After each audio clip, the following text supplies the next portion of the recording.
when I went down to Dublin with a fistful of money and a carload of dreams.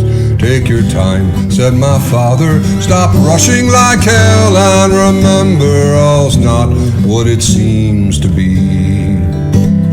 For there's fellas who cut you for the coat on your back or the watch that you got from your mother. So take care, my young bucko, mind yourself well, and would you give this wee note to my brother?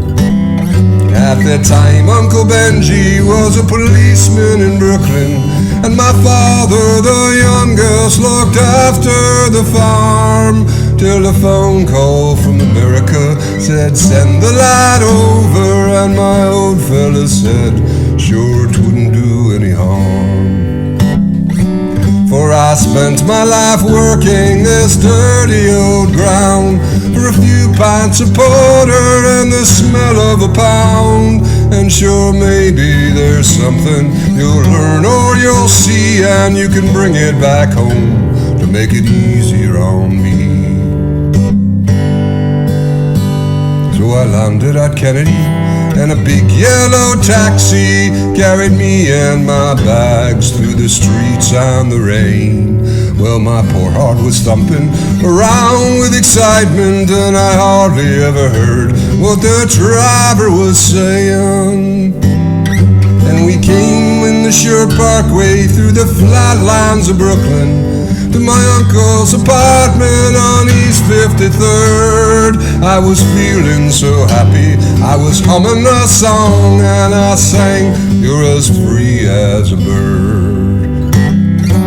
To shorten the story, what I found out that day was that Benji got shot down in an uptown foray. And while I was flying my way to New York, poor Benji was lying in a cold city morgue.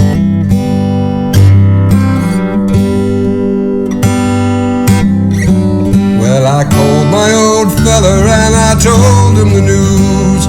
I could tell he could hardly stand up in his shoes, and he wept as he told me, go ahead with the plan and not to forget to be a proud Irishman. So I went up to Nellie's beside Fordham Road, and I started to learn about lifting my load. But the heaviest thing that I carried that year was the bittersweet thoughts of my hometown so dear. Now I went home that December, 'cause my old fella died. Had to borrow the money from Phil on the side, and all the bright flowers and brass couldn't hide the poor wasted face of my father.